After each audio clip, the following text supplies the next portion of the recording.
one of the main points of the first kind of session that I wanted to make was that gender ideology is not simply just the extension of rights to a small minority, but it's an introduction of a new anthropology. It's an introduction of a new way of seeing what the whole entire universe is and who we are as human beings. So that's really foundational, but also that there's a lot of things being hidden from us, from the youth, on the consequences of these decisions. So first part, I know I threw a ton of information. I hope you guys got my email where you could dive a little bit deeper.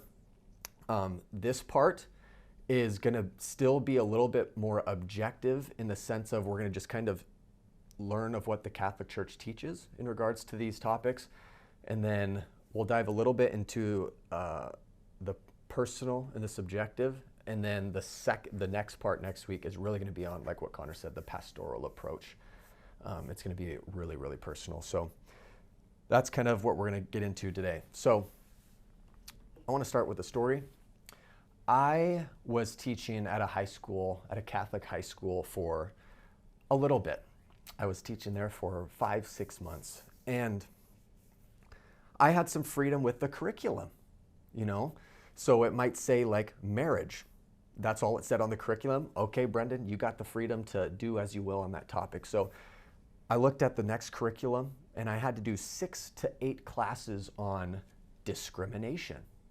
So I'm like, okay, what in the world is being discriminated against? Race, racism, religion, immigration. And then what popped into my mind was the LGBTQ community. And I said, this could maybe be a good time for me to address to my junior and high school students of what the church teaches in regards to the LGBTQ community. And I had some thoughts in my mind and I'm like, well, if I have 6 to 8 classes, maybe I could throw in a documentary or a movie. And so I'm thinking of documentaries and movies, and what popped into my mind, What is a Woman by Matt Walsh.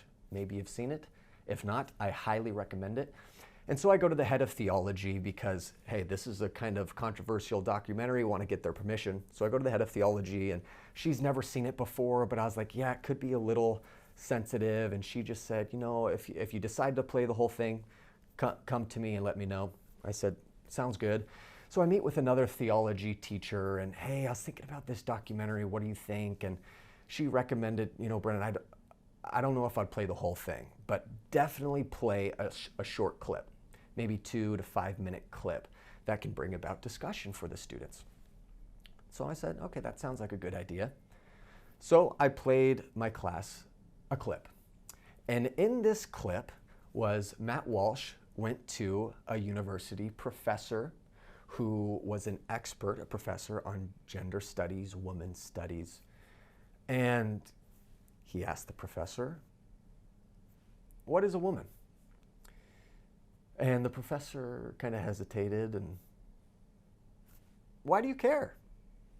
He's like, I just want to know. You know, I want to get at the truth, you know, reality. And the professor said, whoa, look, I'm very uncomfortable with that language, the truth. And Matt's like, what? He's like, yeah, that's extremely offensive. He's like, the truth? And the professor's like, why didn't you just tell me your truth, Matt? And Matt said, I don't have a truth. There's just the truth, reality, like the truth that you and I are sitting in this room together. And so he asks, what is a woman? And the professor says, finally, anyone that identifies as a woman. And Matt says, do you know what a circular definition is? A woman is a woman, where you use the same word in the definition. And he's like, I'm just looking for a definition. He's like, well, I gave you one. And Matt left the college. I'm playing this documentary and each class is enjoying it, good discussions coming from it. One class, 2 girls in the back of the room, I can tell their face is getting red and I know something's stirring in their heart. We get to the discussion and I say very shortly, the church's stance on all of this has to do with the truth of the human person and love. That love is to will the good for another person. And the truth of the human person only revealed in light of Jesus Christ. Gaudian Metspeth says that only in light of Jesus Christ does the mystery of man take on light. That Christ reveals man to man himself and makes his supreme calling clear. I said, Jesus tells us who we are. And I said this, I was like, if I, Mr. Macaulay, was going in the wrong direction of what I'm truly made for, union with God forever, the loving thing to do wouldn't be to say, Mr. Macaulay, you do you. You do you. Keep going the wrong way if you'd like. No.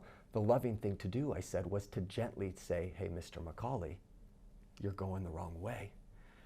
And the two girls in the back raised their hand, and I picked on them, and they said, I disagree, Mr. Macaulay. I totally disagree with everything you're saying. It's not loving to tell someone that they're wrong. If there's a person that wants to identify as the different sex and wants to transition, we need to affirm them because of the suicide rate. It's not loving to tell someone that they're wrong. And in my heart, something came up, and I said, please don't take this the wrong way, but it's not loving to affirm a lie.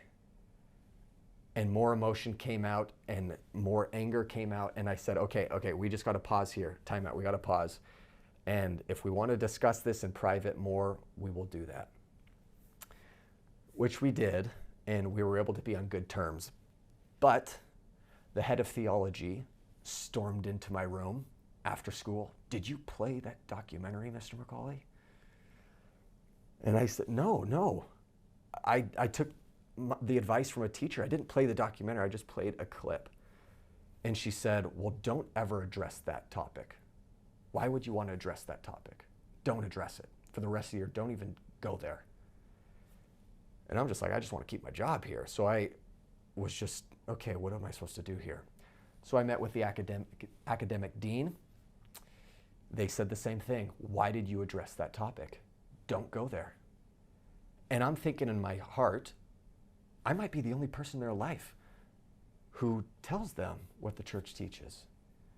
And I'm not going to get into the whole story, but I wasn't invited back for maybe that reason, maybe for other reasons.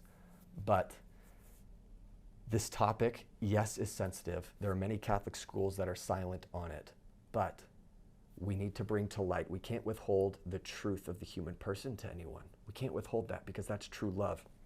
So what is the human person? Jesus tells us who we are, or what it means to be human. Without Jesus, we're confused. Without Jesus, we have no idea who we are, and we're wanderers, okay? With Jesus, we're still confused. Imagine being without Jesus. We would be extremely confused. Jesus tells us who we are and says what? From the beginning it was not so. He points us back to the beginning. So some of you have heard me speak before about the beginning, so bear with me. But God created, before the universe, he created the angels. What are the angels? Pure spirits. They're spiritual beings. And then he made the animals. What are the animals? Physical beings, pure matter.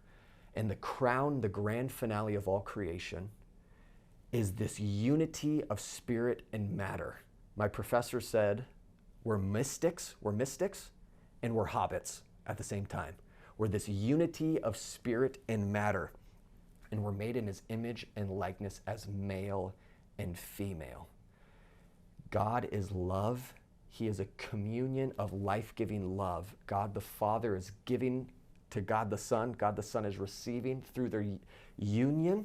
This God is pure spirit. Through their union, the fruit is the Holy Spirit, the love that they share. Three persons, one God. Why, oh God, are we male and female? Why are there two sexes? Why the sexual difference? Why the sexual complementarity? Because seen in light of one another is a call to holy communion that, God willing, might be physically fruitful. 100% is made to be spiritually fruitful, but God willing, you might give a name to a third person. In other words, why are we male and female? Why are there the two sexes? A call to Holy Communion that images is an icon into the mystery of who God is.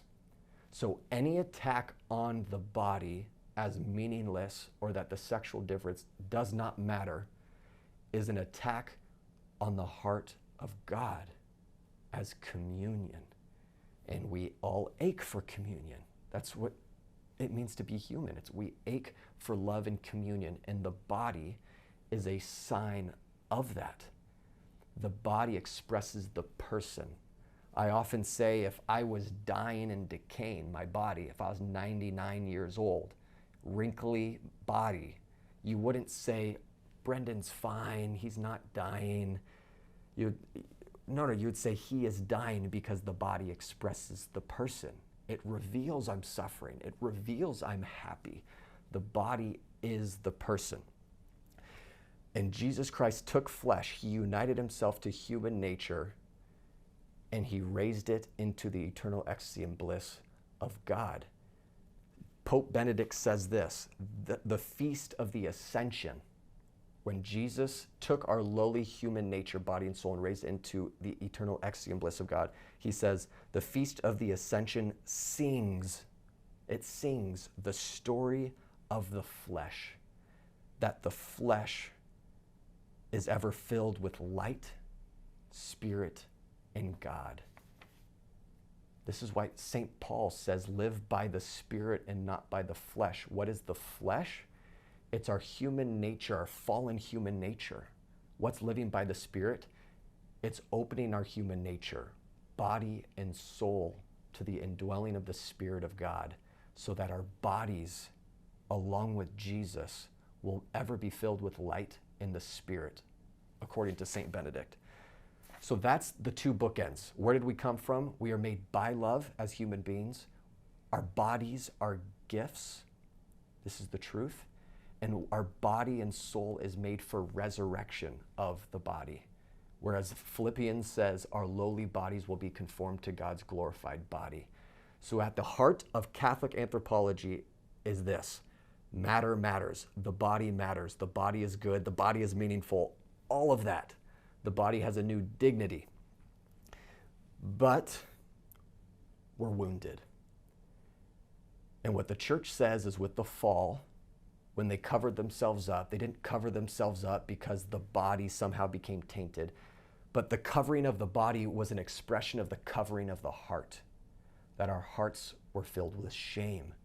Our hearts, it was hard to trust one another. The intimacy had now blocks in front of them. So we were covering our hearts, which inevitably covered our bodies, and we inherited a fancy word the church calls concupiscence.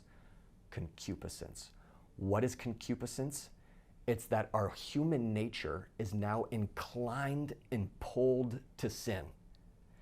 I often have thoughts in my mind that pop up, and it's like, where the heck is that coming up? Or an inclination, that's due to original sin. It's called concupiscence.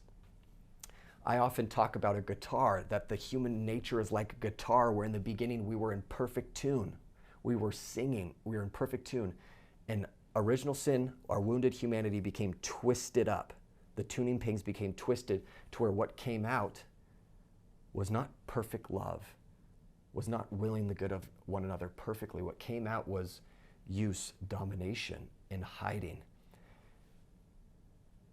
And I'll say this, if our world cannot agree that we are fallen, that things are out of tune, if we can't agree on that, we won't be able to dialogue on LGBTQ topics. Why? Because if a person identifies as lesbian or as gay or as transgender, and they say, this is my authentic self, this is who I am, what they're really, and they might even say, this is natural because I was born this way. I've heard that argument before. But if we can all agree, hey, we are all born out of tune. And we all have unique symptoms of being out of tune. Some people are born blind. From the beginning, it was not so. That's not the Creator's plan. Some people, I know they have not science. There's been investigation on the gay gene in the brain, and science hasn't found that yet. But in my opinion is, even if they did find it, we can still say our human nature is wounded. Our whole entire biological structure is wounded and out of tune. But God came in the world to heal us, redeem us, and free us, body and soul. John Paul II, in his Theology of the Body, says, after sin, shame reveals a specific difficulty in sensing the human essentiality of one's own body. That with the fall, there is this separation of body and soul, and we sometimes don't conceive of the body as our true selves. So I've had people who have come out to me and said, I'm gay. And I've seen them break down in front of me. I've had a person email me and said, Brendan, I haven't told anyone this before, but I have same-sex attraction. What do I do? What's God in the church? What is it for me? Mother Teresa, maybe you've heard this story, was once interviewed about this topic, where an interviewee said to Mother Teresa, okay, Mother, what do you think of gay people? And she said, do you mean beloved children of God? And the interviewee kind of was, what do I suppose? Yeah, what do you think of beloved children of God? I love them. The Father delights in them. The issue, from the church's perspective, looking in on those that might identify as LGBTQ, is that we can't make our experience, our emotions, our feelings, our attractions, who we are, our identity. That we are more than our experience, we are more than our sin, we're more than our attractions. We are fundamentally beloved sons and daughters, male and female, made in God's image and likeness. So I do want to share one snippet of why the church will say that homosexuality is an objective disorder. Because oftentimes when people hear that's harsh. The church needs different language. That someone who experiences homosexual attraction is an objective disorder. What do we mean here? Well, if we read the language in the Catechism, it's saying an objective, not that the person is a disorder. Remember, who is the human being? Conceived in original sin, wounded. We're all wounded, every human being. There's no categories of LGBTQ. There's male and female, all wounded. But an objective disorder, what do we mean by that? Well, let's look at the word sexual or sex. It comes from the Latin word seco or secare, which means to divide or the difference, meaning the body is only sexual in light of the division or difference between the two. And what we can see, unless we have a blindfold on, but if we can see, male and female, the sexual bodies are ordered to one another. They're ordered to one another. What is the very definition of the word disorder? It means to lack the order of. In other words, male to male, female to female, lacks the order of the sexual body. Okay, that makes sense. So we have to hold that in light. Any experience that anyone has, that's not their identity, right? But the church is saying is that the body is you and is meaningful, and it's meaningful to our vocation of what we're called to. And so we need to change our language, because the I am gay, there's a guy named Hudson Byblow, maybe you know him, but he's experienced same-sex attraction, he's experienced gender dysphoria, and he says, as a Catholic who's wanting to follow the church's teachings, that the best language to say in regards to this topic is not to say they are gay, they are trans, but to say that's a person, that's a man who experiences same-sex attraction. That is a woman who feels like they're in the wrong body, but that is a woman. So we need to bring back language, because gender ideology, the church says, is actually distorting our language. So I just want to give, just really quick, a couple tips that Dr. Mary Hassan told me when I teach this material. She said, instead of using the word gender, use the word sex or sexuality. And we can take apart the word gender. It comes from the Latin word genus, generare. It means to generate and to give birth to. But that word, in a sense, has been hijacked by this ideology. So I'm all good for reclaiming words, but what she said is right now it's not the right time, because it's so filled with meaning that those in charge of, or who invented gender ideology, are putting into. So use words not gender, but sex, male and female. Don't use words like cisgender. Under gender ideology, what they would tell me is, Brendan, you're a cis male. Well, what does that mean? I'm a male. What does that mean? Well, it means that your mind thinks you're a man. And look, your mind corresponds to your body. But there's some people that don't think that they're a man, and it doesn't correspond with their body. But these are all different ways of being human. Does that make sense?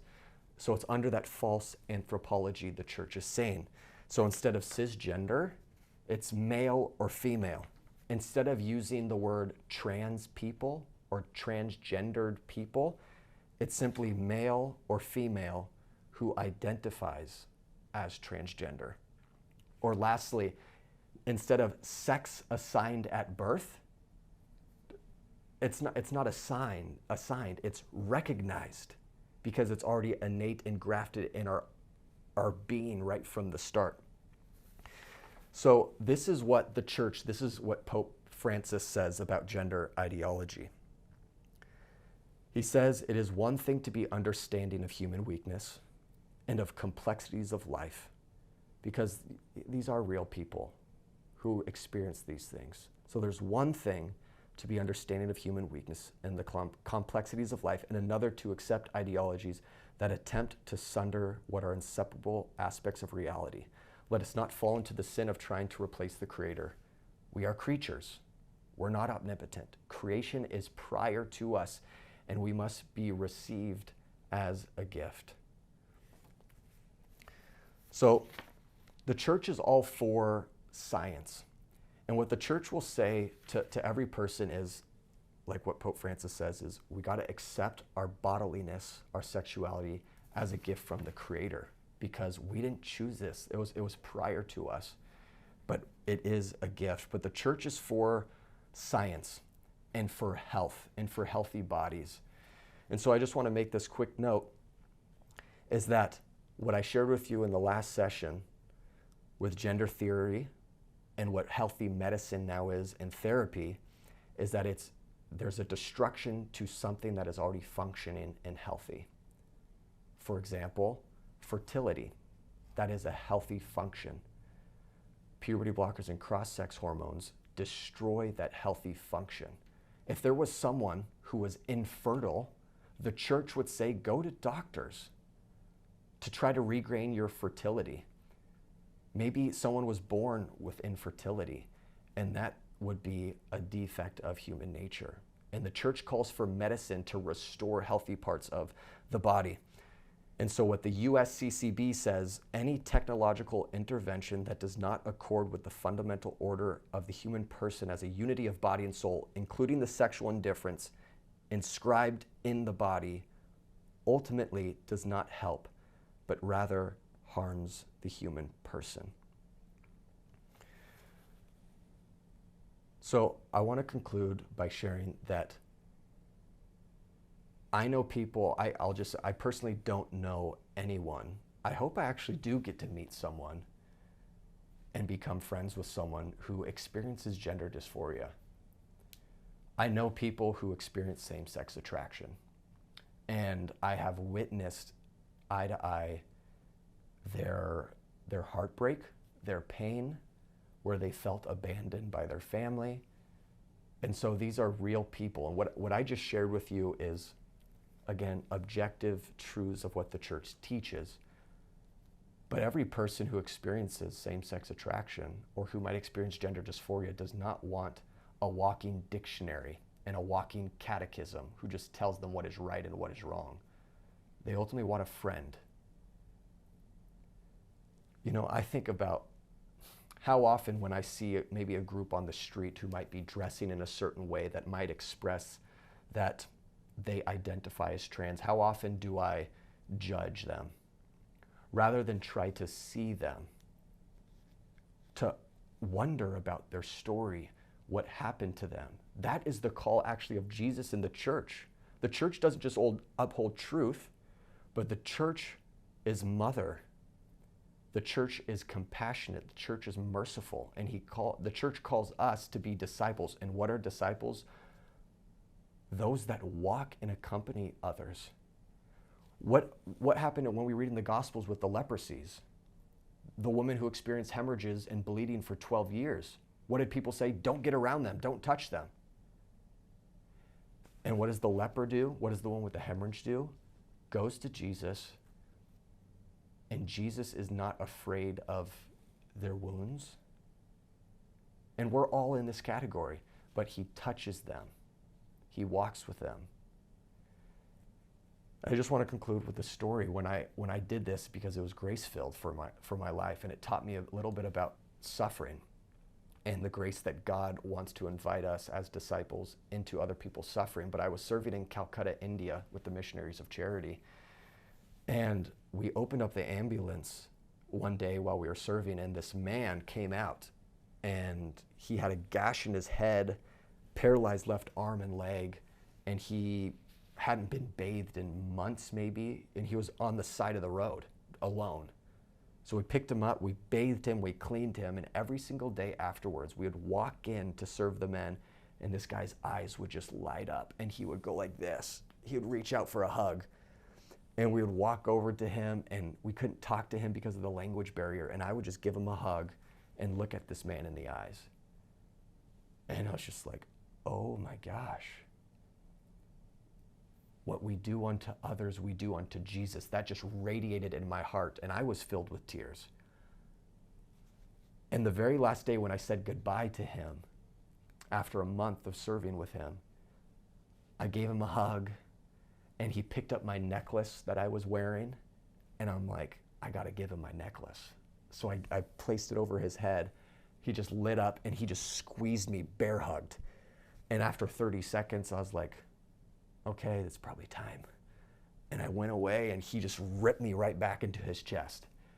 And this moment of me encountering Jesus in the one who suffers, it was just a bombshell of grace in my heart.